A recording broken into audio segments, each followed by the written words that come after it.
All right. What's going on, people? Welcome back. Quick notice, I will not be making a whole lot of videos for the next couple of days. Hopefully, I'm hopefully going to get a better camera.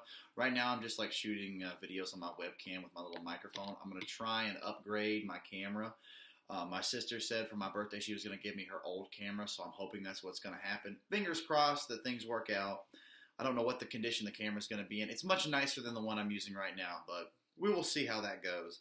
I didn't really want to go into anything too deep until I get that camera and like hopefully can get better quality. If I can't, then I'm just going to go back to making videos on this thing.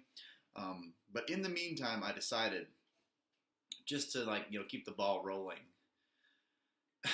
I wanted to tell the one cop story that I do have about when I went for a joyride and got caught by the police. Now, here's the thing about this situation. This was back, I was 13 years old, so it was September of 2012. It was the Friday before Labor Day weekend. And what it was, my dad used to work in this place in Nashville, Tennessee. You know, he's a software engineer, and he worked at this place called Novita Technologies, which was in this way back in this business park, set back from a main highway, back where there was basically a T intersection, and then there was like a kind of windy road that had a whole bunch of like businesses on it, like call centers and little small factories, which is what Novita Technologies was. It was like a small factory, and then it had like some office cubicles in another part of the building, and it was just sheet metal buildings and stuff. It was kind of a place where somebody might go back in there and hide a bag of drugs or, I don't know, a dead body or something. But anyway, we lived behind Novita Technologies. There was this gravel parking lot, and there were some box containers, and behind the box containers was where my dad's camper trailer was, right? He lived in this camper trailer. Everybody had left, and there was this nice, it was like an office conference room on the west side of the building where you could watch the sun go down and everything. And it was really nice, and it was always kept clean. And there was this really nice bathroom in there, and I would always go in there and rub one out. So I went in there and rubbed one out, and I was just kind of happy, Oh, man. And then I went, as soon as I could clean myself up, came out of the bathroom, I went over to where my dad was working out on the manufacturing floor, where he would write code just all day long. Well, I asked him, what are we going to be doing today? What are we going to be doing this evening? Are we going out to get supper, or what are we going to do? And he gave me the keys to the truck, and he told me, go get the truck and pull it around to the side of the business. And the side door, close to where he worked, and then, we'll go out and everything. It's not going to be right now, but in the next 20 or 30 minutes, just get the truck around here. And he gave me the keys, and I said, all right, cool. So I walked out the back door of the business and went over to where the truck was, where the trailer was, and the truck was parked right out front of the trailer. The thing was, just a couple weeks before this had happened, I had been prescribed an antidepressant called sertraline, which was this generic form of Zoloft. And so I wasn't feeling so crushingly depressed. I was feeling a lot better about myself and everything. And so I decided, when I got behind the wheel, right, and I put the key in the ignition, and I felt this kind of rebelliousness. Man, I hate being here. I hate being in this trailer. I'm going to rebel a little bit. I'm going to go out and go for it. It wasn't really a joyride. I'm just going to go out down to the end of this road where I knew there was a turnaround because I'd already been down there. The end of this road where there's a turnaround, and then I'm going to come back. There was very rarely any cars. I had never seen any cop cars or anything like that down there. And I knew there was a turnaround down there, and it was only maybe a mile down and a mile back. Not even that, maybe 3/4 of a mile. And I wasn't going to go on any main highways or anything like that. So I went down, and instead of turning left to go to the side of the business, like my dad told me to, I turned right to go down to the end of this business park. And boy, was that a bad decision or what. So I go down there, and there's of course a T intersection. And sitting at the T, there at the stop sign there was a cop car, and I went right past, And he looked right at me. I don't think he didn't really make eye contact, but he looked right over in my direction. And I didn't have my seatbelt on because I hadn't planned this thing out because I was being a dumbass, right? And so he looks right in my direction right as I go past. And I didn't have my seatbelt on, and so I'm trying to like scramble and throw my seatbelt on. And he pulls in right behind me. Now he doesn't blue lights me. All right, and we go up this hill and over, over this little hill, and it's kind of like a hill and a little turn, and we go up and around. And I just I was assuming that he was going to pull me over because he looked right in my direction. I didn't have my seatbelt on, so I was like, "Fuck!" And so I pulled over right there, and man, this is where the story starts getting hard because like as soon as I saw that cop car, I was like, "Oh shit!" And he looked in my direction. And no, I didn't have my seatbelt on. I was like, "Oh fuck!" And so I'm kind of like freaking out, like, dang, and I got busted, like it was Grand Theft Auto or something, like wasted, like damn it kind of thing. And so I stop, and he comes up and comes around, and he's rolling down his window on his passenger side, right? Because I stopped on the right side of the road, and I roll down my driver's side window, and he starts asking me these questions out of his passenger side window. And I don't really remember all what he was saying. He was like, "Are you lost? Are you hurt? What's going on? Why were you thinking that I was pulling you over? I didn't blue light you." And then he asked, "Do you have a license?" And I was 13. And the legal driving age, or at least in North Carolina, it's 16. I'm pretty sure it's 16 in Tennessee too. So all I said was no, which was a stupid thing to say. But anyway, I said no. And I remember seeing, gosh, I'll never forget it. His face went from kind of being like a friendly type of person, being like, it just fell he's like, "All right," and he backed up and he put his car in reverse, backed it up, backed in right behind me, because he had like the dashboard cams and everything, and man, he came up beside me on my side view, on the passenger side there.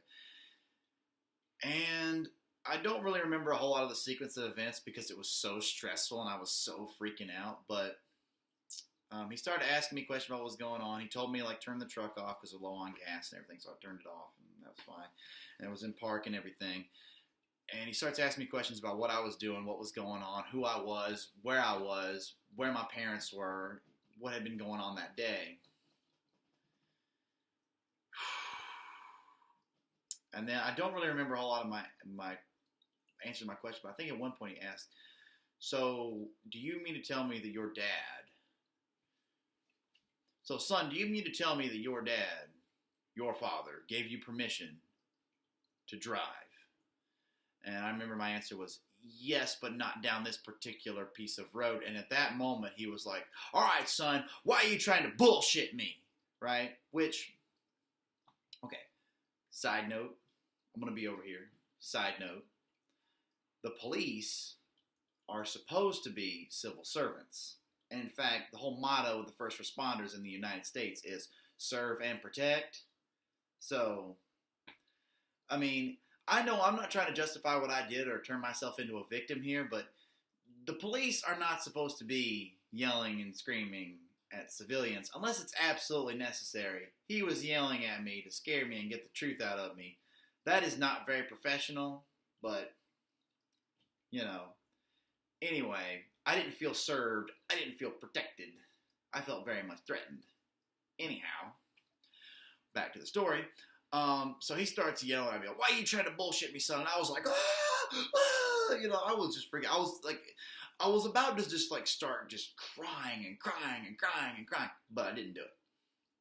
And I knew the color was draining out of my face. My hands were so cold. Even now, it's like, golly, I'm keyed up by the story. So, eventually I got out of the car, and he starts talking to me and he starts asking me all these assuming questions, like, so, what is your family going to do? What is your dad going to do? If we have to impound the car and you have to go to juvenile detention, what's going to happen? Who's going to come and get him and take him back to North Carolina? Because I had told him that my dad worked in Tennessee and stuff. And so he kind of understands the backstory of what's going on here, and he's asking me all these assuming questions, and I honestly didn't know how to answer them. It's like, I don't know, my mom's gonna have to drive up here and come and get me and come and get him, and and then he started asking me about, well, what about the court date and what about all this stuff, and I didn't have an answer for it, right? He's like, it's one of these situations where, and I could probably make a whole nother video on this, but he was asking me questions in a way he wasn't actually asking me questions. He was making accusations phrased as questions, like, why do you think it's acceptable to drive without a license? Why do you think that this was okay? Why did you think this was a good idea and stuff? And of course, I didn't really have an answer to any of those questions, because if you ask a question like that, it's not really a question, it's an accusation that's phrased as a question, right? Well, I already said that. So eventually he calls this other police officer, and this other police officer, it was a black cop this time that showed up, and he was trying to figure out where my dad was. I told him that my dad lived in this trailer, like I didn't know exactly where he was. I told him that he worked at Novita at this business, and that there was the trailer behind, and that's where my dad probably was. And so apparently this black cop went up there and found my dad and brought him back down there. And there I was, standing on the side of the road, looking like a dumbass, because I was. And so what ended up happening was they expected me to explain myself and what I was doing to my dad, and words failed me at that point, because it was such a horrible situation, and I was pretty scared that my dad was going to haul me off to military school, because he had always threatened to do so. But anyway, the cops eventually, they let me go. They let my dad have me. They know I was telling the truth and that I wasn't trying to pull one over on, which I think is why that guy started yelling at me, or the first cop started yelling at me, "Where's all this bullshit, son?" Oh, the black cop did tell him. I forgot to mention this. The black cop tried to pin this thing on me. What between the business and where we were, there were these skid marks in the road that went like this on the road. It was like these wavy lines that was clearly made by a truck that was more powerful than the one that we were in, because it was a little. It was a Ranger. I can't remember who makes Ranger.